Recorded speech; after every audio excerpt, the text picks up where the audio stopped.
Hello, everyone. Welcome to Dean's Chat, where we discuss all things podiatric medicine. My name is Dr. Jeffrey Jensen. I'm the Dean at the Arizona College of Podiatric Medicine and the host for the Dean's Chat podcast. I have a wonderful episode for you today. I'm joined by a soon DPM2Be, Mr. Adam Beaker. Adam's going to be graduating from the Kent State University College of Podiatric Medicine in May. And where are you going to do your residency again? I'm going to be doing it in Lower Bucks, outside of Philadelphia, with Dr. Bach.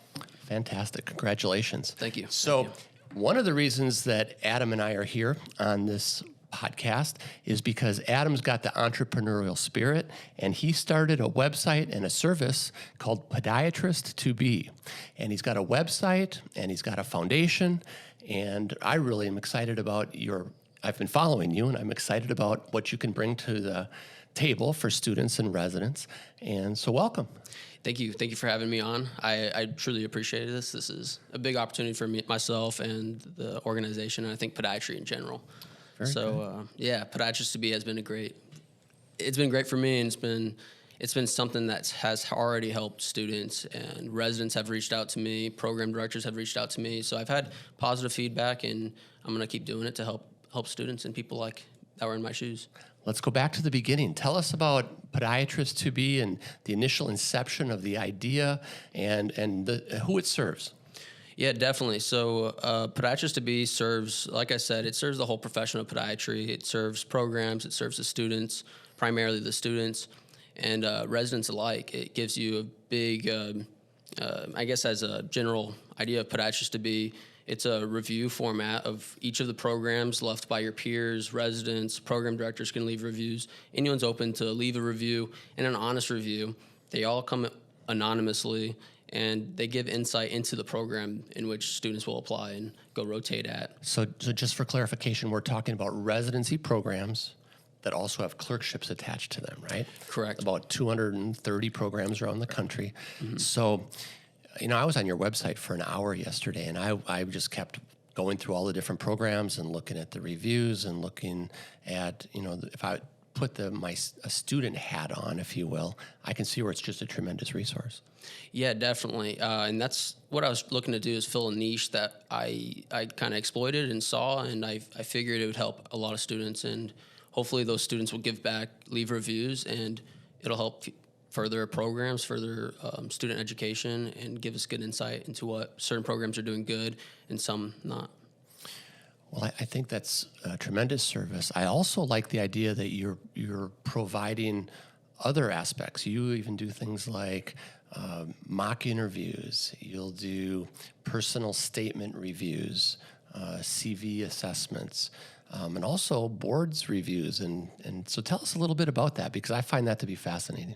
Yeah, definitely. So the start of Podiatrist2Be, it was my third year, and we just finished up taking the APM Part 1 exam. I can't say I overstudied, but I studied really well for it. I felt very good taking the exam, and I was a tutor throughout Kent State, which reinforced my ability to take the exam well.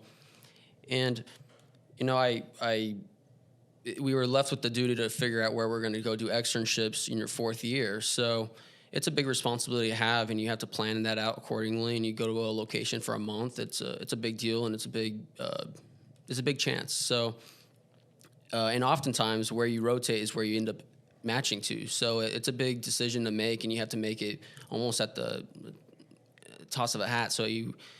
So I saw that there was a niche there. All that there was really available was Casper resources, which was a bunch of PDF documents. I saw that some of them were also dated, weren't up to date, which I was not impressed by. And, I found a niche, and I said that I could provide something better and provide something that allows students to really reflect and give back and let us know how those programs actually are. And the biggest advice I was always given is talk to your upperclassmen. They will give you the advice and give you the true, honest details of what the program's like. And so I said, I'm going to modernize this idea. And so during that time, I was my third year in the fall. I was bartending for some extra cash, and I was doing classes, and pretty much every day, every night after coming home from a bartending shift, I'd get on my laptop and start figuring out how to code from YouTube, use different AI resources that I think is tremendous, and plug and chug, and kind of I started doing research on the programs as best as I could, and started filling in the gaps and filling up, creating a website. So just for students contemplating podiatric medicine, and first and second year students that are embroiled in the basic sciences and getting ready for boards, it comes fast and furious after boards, because September of your third year, you're signing up for clerkship opportunities that don't start for another 6 to 8 months. So it's really hard to know exactly what you're doing. yeah, definitely. It comes at you fast, and you're expected to make those decisions that will kind of outline, some may even say, your career. I mean, the people you've met throughout those rotations are huge. Where you go is oftentimes where you match to, and it's a big deal. And I don't think they emphasize that enough. And for me, for example, I felt like the resources weren't there, so I kind of just picked based off location and what I heard from prior students possibly, but it was hard reaching out to those fourth years that already were close to graduation at that point. So yeah, there's different philosophies on that too, because I try to emphasize to my students here in Arizona that even though you are pursuing a residency, you need to treat that fourth year like an educational experience. yes, And the opportunity to go around the country to these top residency programs and be a clerk is an opportunity that you'll never have again in your career. Yeah, So no, you're right, it's it's high stakes, and that's most likely where these students are going to be doing their residency. So appreciate you modernizing the process. yeah, and it's a blessing. You get to go and travel across the nation to anywhere you really want to go. There's programs all over the nation, essentially. So modernizing it just allows people to see where there are not programs, where there are programs, and it gives a student a really good grasp of where they want to go and where truly they should go. Not every student is also looking for the same experience. Some are looking for academia, some are looking for a little bit more surgical skills and development. Some are okay with clinic, a lot of clinic or clinic-heavy programs. So I think that there's a lot of variance to these programs, and there's a lot of decisions that need to be made about where you want to live, where you're okay with living at, and what kind of surgical or what kind of training you're looking for. Right. So I love the way your layout is on the website, where you can actually look at each state, or you can look at a map and see all the different programs. And that's important because you're planning a tour, so to speak, for leading up to January of your fourth year, when you've got not only boards part 2, but you've got the residency interviews. So can you talk about how you kind of designed the website and what your thoughts were there? Yeah, definitely. So I got a lot of inspiration from different things. I mean, I got inspiration from just getting advice from upperclassmen. I think that's huge. So I brought that aspect in. Student Doctor Network gave me a little inspiration for review-based, and Yelp. I mean, Yelp is, I think, huge. Every time I go out and eat at a restaurant, I search what are the reviews. If they're 5 stars, I'm probably going to dine in. Right. I mean, I think reviews are a big part of my generation's time period and understanding of what you're expecting. And not that it holds all the weight, but I think it gives you a good entail. And when it's provided with a bit of information, it only helps reinforce what you want out of the experience, or to expect out of the experience. So yeah, developing the website, I started just listing all the programs. That was all I was really doing it for. So I created a website with all the programs.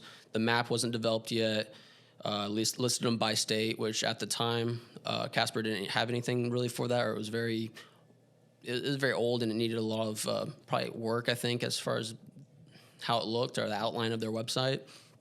So I just modernized it and made it look nice, cleaned it up, published that. I found out really quick that I needed a security system, that websites were easily hackable and it's damaging. So I put some money in, got a security system in, and away it went. So it started off just like that. After, like I said, I took the APM exam and I felt very good about it. I thought that could also help students. So I was also helping some of the retakers in my school. My school at that time, or my class, we scored 70% on the exam. So 30% of my classmates or colleagues didn't pass, which I thought was, it's worrisome. I don't think anyone wants to be in those shoes. I felt for them, so I started creating exam questions that I thought would be good. I think I made about 55 at that point. Nothing related to the website at that point, and sent it to everyone that needed a retest. And the feedback I got was tremendous, and that was around December timeframe when they got the scores back, and they said, your exam questions were great. They really helped me. whatever the case may be, but it inspired me to make a full-length examination, put a timer on it, make them weighted questions, put it through a filter system to really get a good, honest APMLE Part 1 practice examination. And I put that on the website, and I've had nothing but good feedback from all that have taken it thus far. What did the basic science professors think about you kind of, helping your classmates more than they helped them? So it was with the 45 to 55 questions that I put out initially. I got thank yous from the students. I didn't really get any accolade, and I didn't really seek out accolade from the professors or teachers in any way. But just my colleagues being benefited from it, I thought I was happy. So. I say that tongue in cheek, of course. Yeah, of course. But congratulations. I mean, that's a huge service. Yeah, definitely. One of the things we do at our college is we've got our curriculum, which is very strong, and then we have our reviews, of course, and we do real well on boards. And but what a tremendous service, not just for Kent State, but for the entire all 11 schools and colleges of podiatric medicine. Yeah, definitely. Yeah, I think it helps out tremendously. And we've had students from just about, I wouldn't say all the schools, but from most of the schools thus far. And it gives you a good outline of how you're scoring in comparison. We tell you how you're scoring compared to all those that have taken it in history. So you get a good percentage breakdown. You get your actual score. And it gives you a lot of information of how you should feel going into the exam. So if you're scoring under a certain amount or in the bottom 20 percentile of all those that taken it, even though you may have gotten like a 60 on it or 50 on it, whatever the case may be, it's a good indication that you may not be quite ready yet, or you need to spend some extra heavy hours studying. Very good. And you created the questions. Correct. So yeah, using I think an underrated tool is the APMLE curricular guide, which kind of outlines even the weighted percentile of what they test on and what they signify as important. Oftentimes I saw people studying or needing to retake the exam. They were studying or spending a week on a section, and I would look at the APMLE curricular guide, and they'd be weighted 1 as far as difficulty and point value. I would tell them you need to better focus your time on the 4 sections, the 3 sections, get those points where they matter, and it's a test just like anything else. There's a good amount of information that you're needing to know, but I assume that everyone that's passed the first and second years, gone through the pre-clinical science classes, right, are more than capable of passing that exam. It's just learning how to take that exam appropriately. Absolutely. So AACPM, the American Association of Colleges of Podiatric Medicine, our faculty come together for that curricular guide. Oh. And it's unbelievable. I mean, that's a real feather in our cap, because when we hire new faculty and they're teaching new courses, it helps to have that curricular guides with the weighted information is what you need. So thank you for using that. It's huge. And I hope more people see it and know that that's the basis of how I make a lot of the questions, and my team as well. If they're making questions, I tell them. It's huge. If you hit your core subjects and you hit your 4s and 3s, it's very hard to fail that exam. So, well said. Maybe more people will be using it. Hey, I hope so. Or they're going to be using the Podiatrist2Be. They can take the examination. I think the examination practice tests are very important as well. So just testing yourself and how you take an exam is important. Adam, kudos to you. Thanks for doing that. Yeah, thank you. That's incredible. So let me ask you this. What do you see as the future of Podiatrist2Be? I mean, you'll continue to grow. People will get to know you. I know you're getting some, you're on Instagram, and your footprint's getting a little bit bigger on social media. Yeah, definitely. So growth has been a big thing. I mean, I've been pushing it hard for about 2 years. I think we're going on about 2 years now. And just helping as many people as I can. And getting that positive feedback is great. I always ask people that purchase any product or even utilize the site what they thought of it. I want reviews back on my services too, and what I provide. It's important, and I've gotten some good positive feedback. I'd like to answer your question, I'd like to go and try to be open to more students at every school, at least for them to know that the services are provided and are available.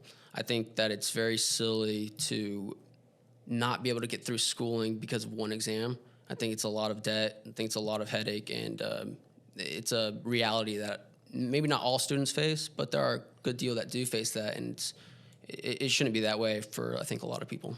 No, I'm with you.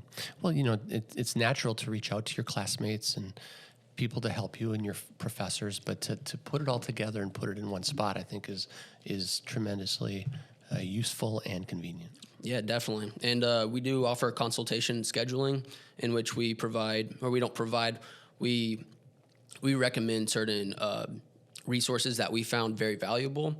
I think that's also another big thing. I think we oftentimes get distracted from resources that are maybe more USMLE backed and not necessarily meant for the APMLE exam, which I think is a big deal.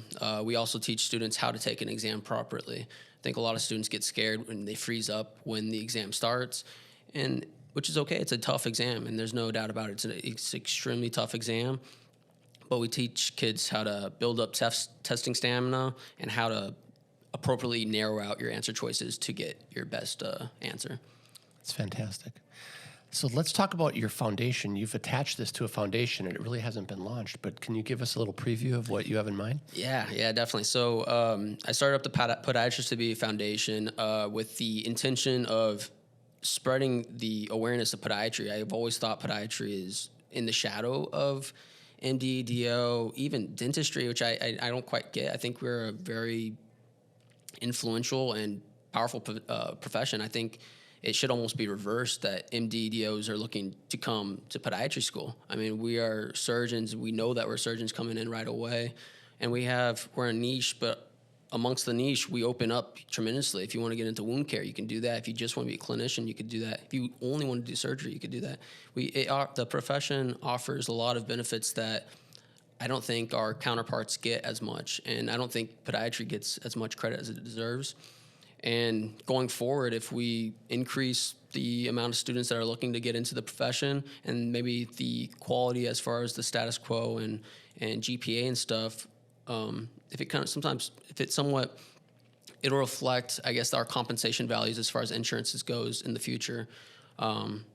If podiatry has like a 3.8 GPA average versus I think sometimes a 2.8 to a 3.0, or if our MCAT scores were 516 to 520. So I think the quality student coming into the podiatry, I think that could also increase, and we would benefit as a profession that way.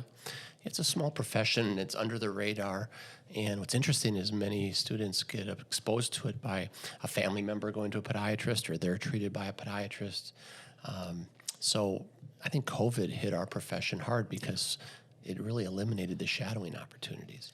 Most definitely. So branding of the profession is huge. I mean, the reason we're doing Dean's Chat is to increase awareness, not just amongst the profession, but amongst everybody about what podiatry has to offer, you know? Yeah, y'all do a wonderful job. I think it's tremendous. I think just talking about it and getting to know podiatrists, I think podiatrists are wonderful people. I think we have a great career. And I think just getting out there and speaking about it is tremendous.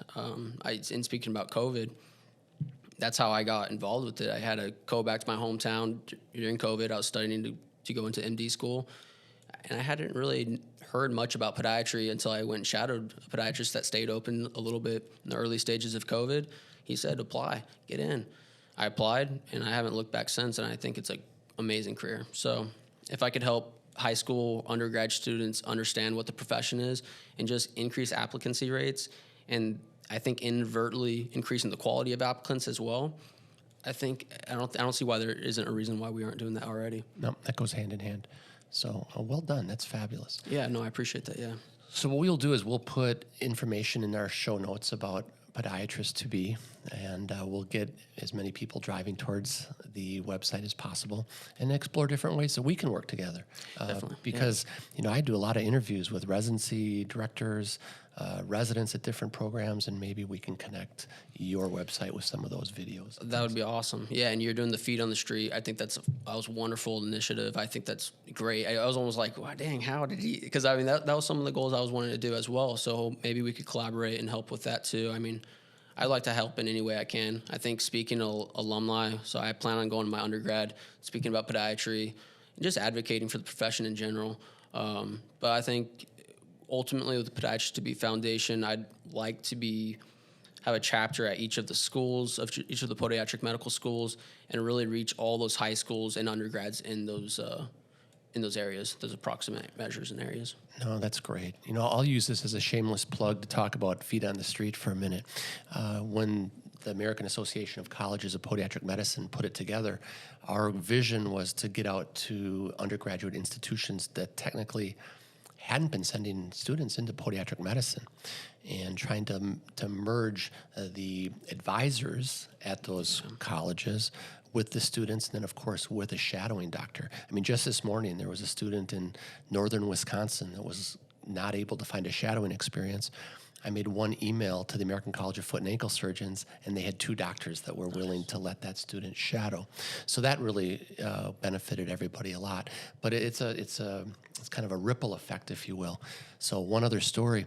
Last weekend we were in San Antonio, Podiatrist for a Day. It was an event that we'd been talking about for a few months. And the interesting part about it was through AA, AACPM, we've got advisor emails. We work with advisors all the time. So through sending an email to advisors, we filled the class. We filled the entire experience with 35 students in about 2 days. That's awesome. So it goes to show you the power of the advisors who are interfacing with students.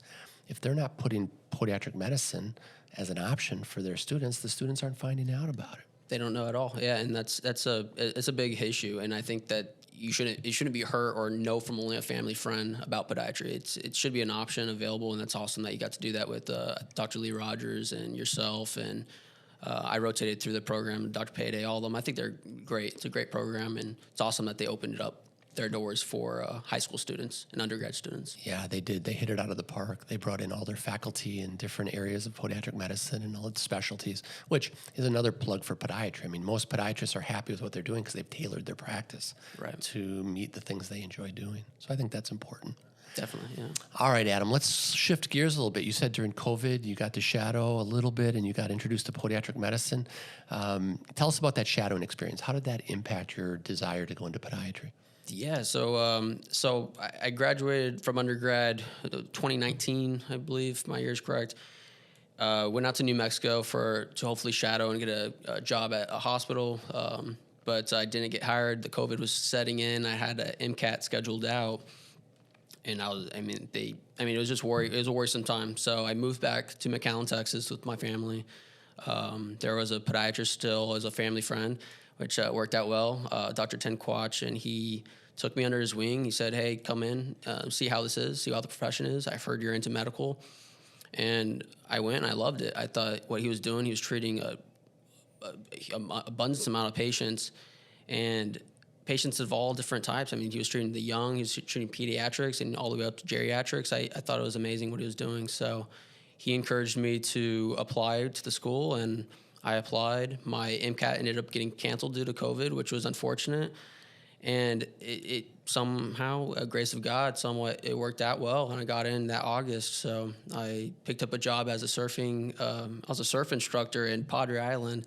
And if you've ever been down to South Padre Island, the waves they're not even 2 feet. So it's like, it's not a huge career. So I got in August. I flew up to Cleveland, and I've been there ever since. So. Kind of an irony there. You're in McAllen, where the new University of Texas Rio Grande Valley School is. Yeah, it opened it up, and that's where I'm born and raised. So yeah, they opened it up. UT's been putting a lot of money down there, and I think it's great. It's a good option, and it's cheap living or cheaper living, and I'm sure it's a great school. And I know Dr. Harkless is involved with it, and I'm a big fan of him as well, and I've gotten to talk to him a couple times. And that's great. And their dean, Dr. LaFontaine's fantastic. And Dr. LaFontaine as well, yeah. So let's talk about your experience at Kent State. You went there, and it's one of the older, more established colleges of podiatric medicine. Tell us about your experience. Yeah, Kent State, it's a great school. So I got in there, and I worked hard. I mean, I work hard at what I get into, and I always I don't do things unless I feel like I can accomplish them. And I signed up to the school, and I got in. First year is tough, I think, for everyone doing the preclinical science classes. But I got through that arena or that time period. And then second year started up, and I did all the tutoring options that I could. I was a TA, anatomy TA. I mean, I volunteered for everything I could. I figured preclinical sciences, you got to know that really well. So it only helped me with the APMLE Part 1 examination, and it only helped me as a student, instructor, and I think individual as well. I have a good relationship with all my colleagues and classmates at the school. So yeah, enjoyed my time there. Got involved with OPMSA. That's our student government at the school. And I'm very outspoken. I think I kind of rubbed heads a little bit at the school. But I like to see change. And if I see something done probably not appropriately, I voice my opinion about it. And it's the way I'm made. And I think that might be the little Texas in me, maybe just God willing, I don't know. But I ended up getting out of OPMSA, and I think it helped me. It only helped me push more for Podiatrist2Be, and it helped me help individuals that would ask for it. So, Well, the only way to predict the future accurately is to create the future, and you seem to be doing it. Yeah, that's right. I like that saying. Yeah, it's just, I mean, I think there's a lot of policy and there's a lot of politics that goes into a lot of the things, and I understand that completely. I think that it makes sense, and we're out of school. They can't do all the things I'm dreaming or wanting, but it's a great part of being in America, and that we could open up a business and we could help students that we need to or we can see fit to. So I didn't look back at that. I got out of the OPMSA, started the business, started working with students as, like I said before, after the APM examinations. So you found out about podiatric medicine, you went to school, you passed your boards, you're into a great residency program, you've started a business called Podiatrist2Be, and you're helping future generations. You're already paying it forward. Yeah, and I hope to only do that. I mean, that's the whole point of being in medicine. I've since I've been young. I mean, I played a lot of soccer growing up. I always knew I wanted to be in medicine. I like the idea of it. I like helping people in need. I think that's a job of service is, I think, very important. So I'm only happy to do that. That's all I want, is to help people. Well, that's great. And I think you found your niche, so to speak. Yeah, definitely. Yeah, and helping students, giving back to students. I remember just not knowing anything, and it affected somewhat how I ended up. I mean, I ended up going through the scramble process, and I know that's probably bad coming from me, but it did it. But I didn't know where I was going to go, and when I was choosing the programs, I wasn't sure about any of the programs I even visited. So it was a two-way street somewhat, and I think that if I could help students really calibrate and know where they want to go before starting externships, they can really hone in on that, and I think match those programs that they're wishing for and wanting for. Well, I think it's interesting you mention that, because 10 years ago, people didn't want to go into a secondary match or a scramble, as you say. But now we're really getting fine-tuned, right? Students have very specific needs and wants and desires, and programs have needs and wants and desires. Right. And it's very hard for programs to rank students that they haven't met. And it's very hard for students to rank programs they haven't gone to. Yeah. So I think what you're seeing more and more nowadays is fewer students are picking fewer programs. Programs are picking from their clerkship group. And because of that, you're seeing more and more programs. And I'm talking about some really, really good programs that are going into what we call now the MP2, the secondary match. Right. Mm-hmm. So there's nothing wrong with, well, we used to call it scrambling, or now going into the secondary match. And I've seen that with my students even. They know what they want. And if they don't want to match somewhere, they don't want to be. So I totally get it. Yeah, and I think it's a good, they always say that the students have the leverage, and I think that holds true in some regards. But yeah, I think there's no reason going somewhere that you can't see yourself at, and or don't feel confident with. And I think that there's a spot for everyone. You should get what you want out of the profession. That only makes you a better doctor, and will only make you want to give back more. It'll make you not resent podiatry or have any resentment or harbor any bad feelings. And I think we have enough programs. There's a lot of good programs, so many good programs, more good programs than bad programs. So finding what works for you and what you want out of the system, or not system, but want out of the program is important. I think so. And one other thing about podiatric medicine is we have a balance committee that ensures that the number of students graduating matches or is under the number of programs that are available. I mean, there'd be nothing worse than going through 4 years of school, passing all your boards, and not having an opportunity to do a residency program. And that happens. Yeah, that's it. Not in our profession, but it happens. Yeah. I think...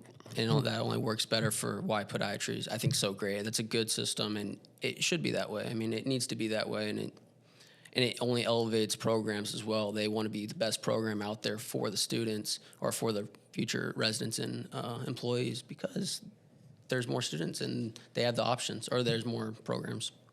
You know, it's interesting. I tell students applying to our college every day, I said, if you come here or any of the schools and colleges of podiatric medicine, you're going to know what you're going to be from the beginning.